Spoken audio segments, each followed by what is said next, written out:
Good evening, I'm Max Cryer. Welcome to On the Mat. Barry Holland couldn't be with us tonight, but with me is Mr. Wrestling himself, Steve Rickard, who, I believe, has a World Tag Team Championship match coming up soon. Tell us, Steve. Yes, Max, Mark Leuen and myself had the opportunity of wrestling for the World Tag Team Championship against the holders, the Mongolians. That's going to be an exciting occasion. Will be, and hopefully we can take the title. Well, we wish you luck, Steve. In the meantime, there's another popular name in wrestling that we're going to be seeing soon from Samoa, the fire dance man, Siva Arthy. He's returning to New Zealand, isn't he? He is returning to New Zealand. I saw Siva recently in Hawaii. Of course, he's wrestled all over the world since he left here some 4 years ago. Before that, before he left with the status that he has now, he was always a protege of yours, wasn't he? Yes, Siva was my protege. I started him off, I taught him wrestling, and of course, but the big chance he got was overseas, where he got all the experience in the world. They're still very proud of him in Samoa, though. Well, they're so proud of Siva that they gave him recognition as a Matai, and he earned it himself. He's gone for top all the way, and from what we saw him here in New Zealand 4 years ago, and finally he was selected to wrestle the World Heavyweight Champion in New Zealand, and because of other commitments, couldn't make it. What we're going to see tonight is a match he had with Jock. So now we'll take a look at that match, which screened some 4 years ago. He fought very well then, and he's come a long way since. Okay, and the next bout on the evening's card. This is the second event, and it's between Arthy and Jock. There's two very clever wrestlers, and as usual, Jock is in the ring first. Sivi getting in now. Jock, known as one of the great escapologists of wrestling. They're around about the same weight, these fellows. If anything, perhaps Siva is a little heavier, but not that much. Very sportsmanlike greeting in the ring there. We've only seen these two wrestle once before, and it was just prior to the telethon last year in Hamilton, when On the Mat went to Hamilton, and they turned on for a very full Founders Theatre there. At that time, a fantastic wrestling match. We got a lot of letters about it, and this is the second time they've met since then, and there's no reason to feel that we're going to have a bad one, because we are certainly looking forward to a good one, and we should get one, shouldn't we, Steve? Yes, and we should see some fine wrestling in this match. Siva a little heavier than Jock, both fine wrestlers. Right away, Siva takes it, Jock throws it across the field, holds on. But again, coming to his feet, steps across nicely to make that move and to counter it. Siva again comes back, switches, holds on the wrist, and again has Jock on the receiving end.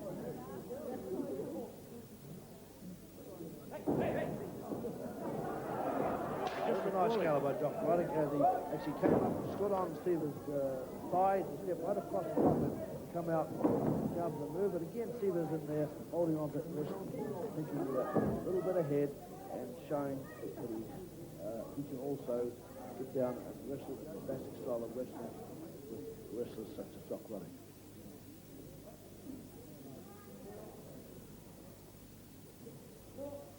You actually see Jock thinking here, trying to think extra two moves.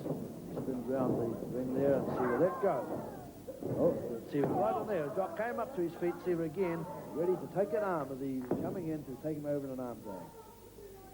Yeah, Siva was slightly confused with that very quick move that Jock made, Steve Rickard.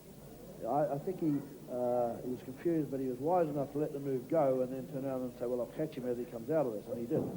There's Jock now countering again with a head that he looks if he may try and drive Siva's head away. No, he's gone right up with that top rope. That's the counter. I was waiting for him to do that right from the start, but he obviously took it a different move, going right to the top rope and then dropping down under it. Clever wrestling.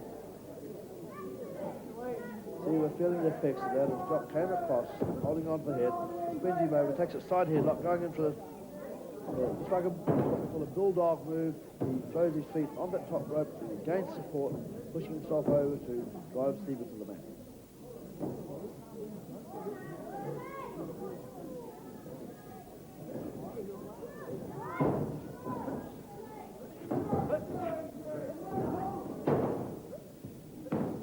Siva again comes out with another counter, grabbing hold of that head scissors to counter Jock's side headlock, but you notice he comes back, got the opportunity to snatch that wrist again, and he again comes back into the same position as he started this match with, holding on to that pressure, applying the pressure. Good thinking for a wrestler is to work on the part where you, as much as possible, try and weaken that particular part of the body. But Jock takes Seaver up into an aeroplane spin position, fired up, and he takes him over to the mat. Again, Seaver holds on to that wrist, pulling Jock over as he counters the move. These two giving referee Chris Miller an easy job. No problems at all. He's just got to get in there and watch what's going on. There's some good wrestling going on here. Hasn't had to give a warning so far at all, and probably should not have to during the whole match. Some very good wrestling coming from these two very fine and fit wrestlers. Nice move by Jock. He spun Seaver around to come in. Knee lift, followed by another one.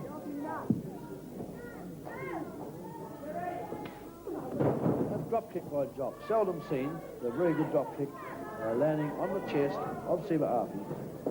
The sort of thing that we'd expect from Seaver Arthy himself. Drop kicks, a very, very good drop kick, he's quoted. He did not expect that his drop kicks. He came down across the back and Seaver was dropped there. There's a nice sunset flip move here.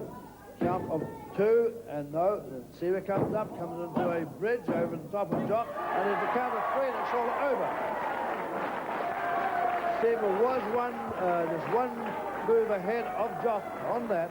Jock went for that sunset flip pinning position, but Seaver come out on top to counter that move with a reverse flip and to hold the shoulders of Jock to the mat for a count of three, and the match goes to Seaver Arthy. That was Seaver Arthy some years ago, putting up a very impressive match there against Jock Ruddock, but it was some years ago. I gather he's developed a lot since then. He's developed tremendously, Max. He's gone so far that he's, well, as I say today, he's in world class. So when we see him in New Zealand, he'll be a far more mature wrestler than he was in those early days. Mature and also a lot bigger and stronger man. You mentioned that the Samoans had given him the rank Matai, which is a word I don't know. That's an aristocratic chieftainship, is it? Yes, it is, yeah. And he was given that rank because of his greatness in the rest of the world.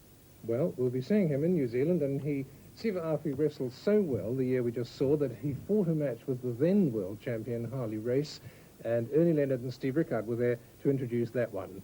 So the young Seaver Arthy Tauranga gets one of the biggest chances of his career. He's actually going to be seen here wrestling the world heavyweight champion Harley Race. Wow, well that's really something. I must tell you, this is not a title match though, of course, but it is it's a great honour for anyone to go in against a world champion. What a wonderful opportunity for him. You know, I think he's really earned it because his wrestling over the last 12 months has improved tremendously. He's up against a very tough man, we know that. It's got to be a tough man to be the world champion. Well, Race is one of the greatest champions of all time, and so I think Seaver is in there to really up against something. He's certainly going to get a lot of experience, and who knows, maybe he'll come out with his hand raised. All right. Seaver Arthy Tauranga, there it is, the prize of wrestling, the biggest prize in wrestling, the World Heavyweight Championship belt. Harley Race wears it proudly.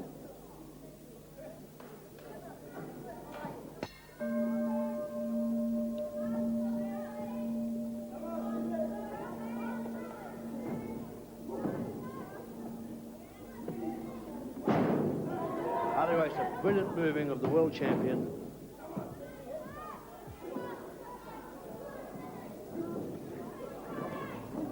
Seaver not quite sure, but Seaver comes off there with a lovely hip toss, picks Race up for a high body slam, goes down for a cover, looking for a count here, but the count of one, and Race is up. Tauranga starting very, very well indeed.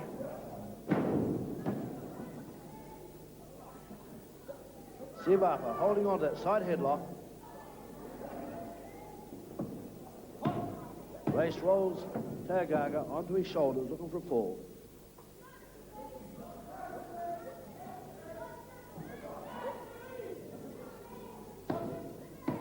Count of two by referee Miller, and Tauranga throws himself back over, holding tightly on that headlock. The sheer strength of the world champion can roll the Samoan lad right back onto his shoulders, but on each occasion, Arthy has been able to get back into balance and keep that headlock on the world champion Harley Race. Siva holding on to that headlock, and against the best in the world, an opportunity for such a young wrestler. Harley Race takes Siva high. Siva's once again holding on to that headlock to take Harley over onto his shoulders. Referee counted one, and Race forces himself off. He takes Siva around the waist to force his shoulders to the mat. The count of two. Siva's just holding on to that headlock, trying to keep the upper hand during this match. 4 minutes remaining. Taragaga showing a lot of confidence in here. He's not overawed by the fact that he is in the ring with the world champion. He knows that the world champion is a tremendous wrestler, and there's proof of it. There's proof of it. Arthy got quite dazed by that sudden move of the Harley Race, and the Harley Race driving his knee into the shoulder of Arthy. And there it goes again. Onto the forehead this time. Harley Race knows all the moves of his trade. Looking for a suplex move here to take Siva over. Getting himself set. Very cunning wrestler. Takes it, suplex beautifully. Comes over looking for the cover. Count of three. Taragaga throws off. There's still a little bit of life left in the Samoan boy. He managed to throw Harley Race off. A bit of thumb work here went in by Harley Race there. Well, he's back to the referee, but referee Chris Miller saw that one. He's warned Harley Race. Race throwing Taragaga across the ring, and Taragaga switches the thing to throw Race into the corner and driving fist after fist into the stomach of Race. Now he's racing again. He goes up, looking for a drop kick, but Race, the cunning wrestler Race is a very clever Race, moves out of the way. Siva comes down onto his back, and Harley Race driving the knee into the forehead of Arthy Taragaga. Taragaga looking in trouble. Race picks him up, looking for a favourite move, a suplex move. He takes him high above his head. Here's a pile driver. Is it going to be a pile driver? No, it's not. Suplex by Race. Race takes him over for that very high suplex, looking for the count, and the count of three. Harley Race, world heavyweight champion, the winner of this match. Too experienced for Arthy. But Arthy in there, not giving up any part of the match, trying all the way, but the experience of a fine champion wins out. Arthy doing well against Harley Race, who was the then world champion. Well, recently, Steve Rickard spoke to Arthy in Hawaii. Siva was disappointed at not being able to meet Ric Flair here in New Zealand, but he is looking forward to coming back to New Zealand very soon. Well, you see, Steve, I start from New Zealand. I start from you, and I'm very eager to go back to New Zealand.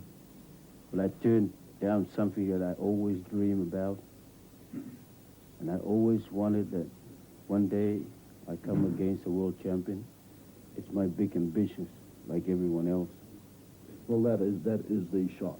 Like to hold that title in our wrestling world, to hold the World Heavyweight Wrestling Championship is the same as a boxer wants to hold the World Heavyweight Boxing Championship and any other world champion. I'm quite sure that you, the one great Samoan that we all knew, of course, was a great friend of all of us, and it was Peter Maivia. And Peter, of course, came close to taking that title from Harley Race. He never got the opportunity to wrestle Ric Flair, unfortunately. However, you yourself are going to take over where Peter left off, and you're going to try and take that title back at some time. And I only hope you do get another opportunity. Well, see, you and Peter were showing me everything and helped me on my career. And whatever Peter left, I'll try my best to take over from there. And who knows, maybe one day there will be a Samoan world champion.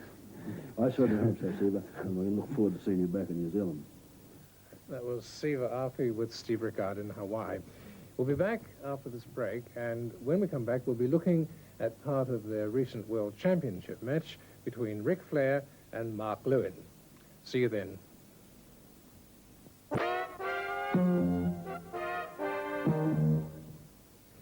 Welcome back to On the Mat.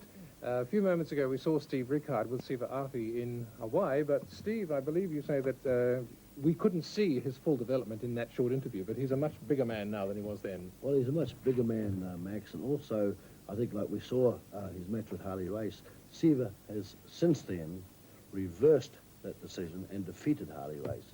Not only that, he also fought his way to the top, defeating most world contenders.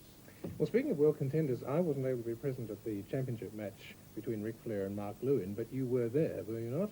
I was certainly there. An exciting night. And one of the greatest matches that you could ever wish to see.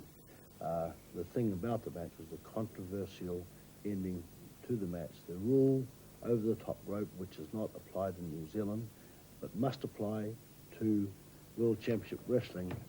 And through that rule, Mark Leuen, although he had the belt in his hands, he lost it. Well, here now is that match, and as Steve said, you watch for the controversial end.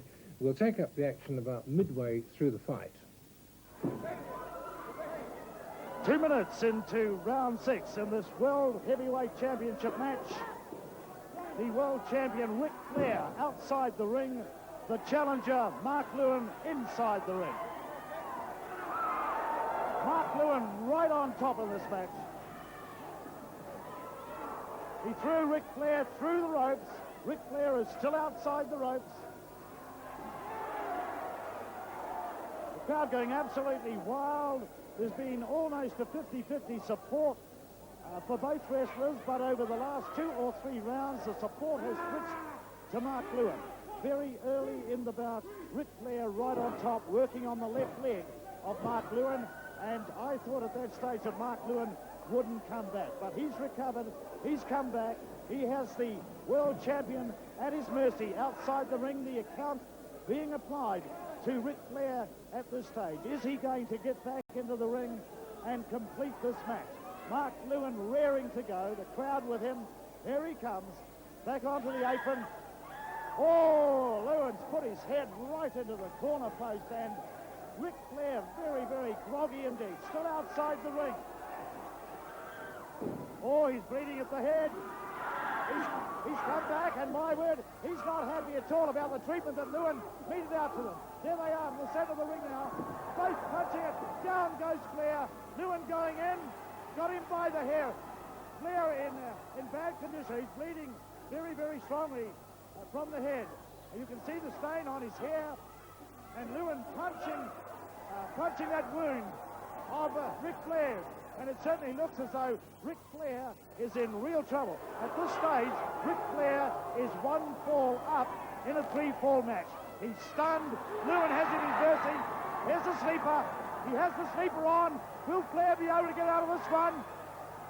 Leuen with his favourite hold, the sleeper. Flair going down. Can he reach the ropes to try and get out of this hold? Leuen holding him back.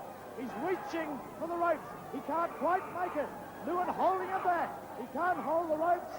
He cannot get the ropes. He's going. It looks as though Leuen has got the hold. The crowd going absolutely mad. Referee holding Flair's arm up. There it is, white limp.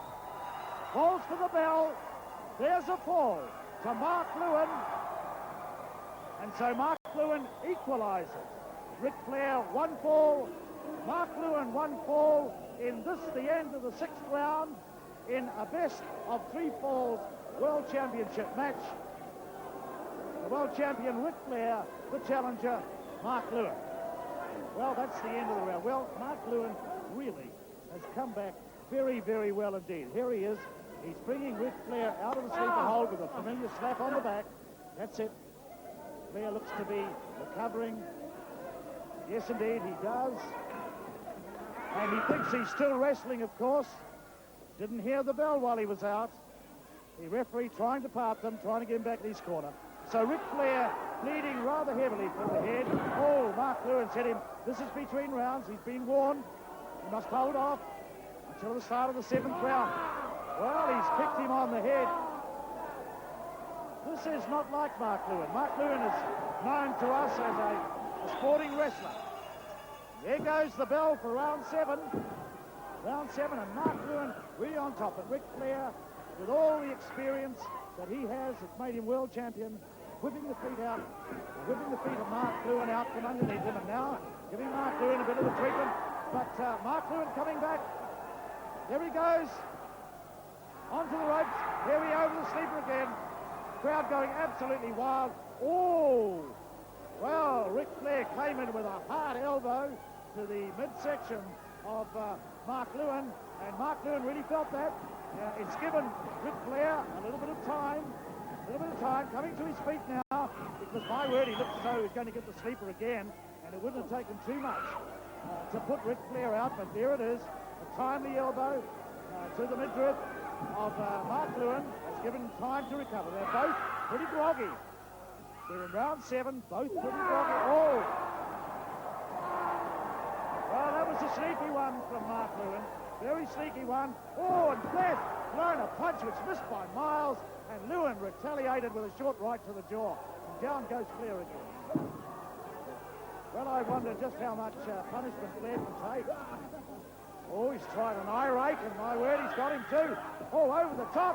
He hit the referee, and out was Jack Kendall is out of the ring. Jack Kendall is out of the ring, stunned. Mark Leuen has Flair up over his head. He's pinned him.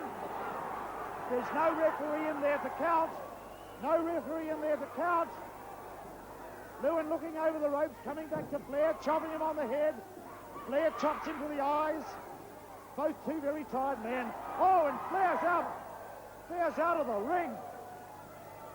Flair's out of the ring. Jack Kendall coming back into the ring. Here we go. Mark Leuen has him by the trunks. Over he goes. A suplex. And down he goes. And my word, I think that's the end of Ric Flair. There it is. 1, 2, 3. And Mark Leuen is the winner and becomes the world champion. Mark Leuen, the winner, becomes the world champion. Absolutely jubilant scenes here at the YMCA in Auckland. Mark Leuen holding the belt high. Mark Leuen, the winner. My word, there's a consultation of referees. Let's have a look at this. There's a consultation of referees. One of the referees is telling Mark Leuen that he is not the champion. He has indicated that Mark Leuen threw Ric Flair, that's it, threw him over the top of the ring.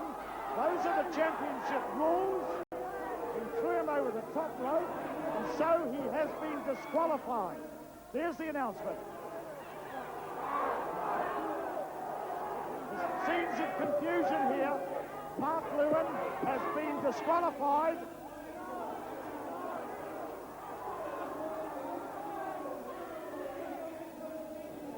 Well, you heard the announcement. The crowd do not like it. Mark Leuen has been disqualified. Ric Flair is still the world champion. Well, what hard luck for Mark Leuen. He is not happy at all. He's shaking his head, waving his arms about. He feels he's the world champion, but that is right. He did throw Ric Flair over the top rope, and so he just, he's taken the world championship belt. He's taken off right through the crowd. Well, that is not going to do him any good. He does not win the championship. He does not win it. Ric Flair is still the world champion, and that's the result. That's the result. It doesn't matter how disappointed the crowd is. Leuen has been disqualified for throwing Ric Flair over the top rope. So Ric Flair still the world champion. Great match and certainly a controversial ending. It was certainly a controversy ending, Max, and also we have another ending to the on the mat, and that is the association with Ernie Leonard, a great man, a great friend of ours, and after 8 years, Ernie is departing as producer to On the Mat, and I personally, I'm sure you do, and everyone else, wishes him all the very best of luck. We'll miss him. I'll add my voice to yours, Stephen, say that Ernie Leonard may be going from On the Mat, but he certainly won't be forgotten. Well, that's On the Mat for tonight, and tickets for Friday's recording this week are available at our Shortland Street reception, but do hurry because there's a limited number available only. Barry Holland will be back with you next week, so be sure to join him on the Mat. Good night.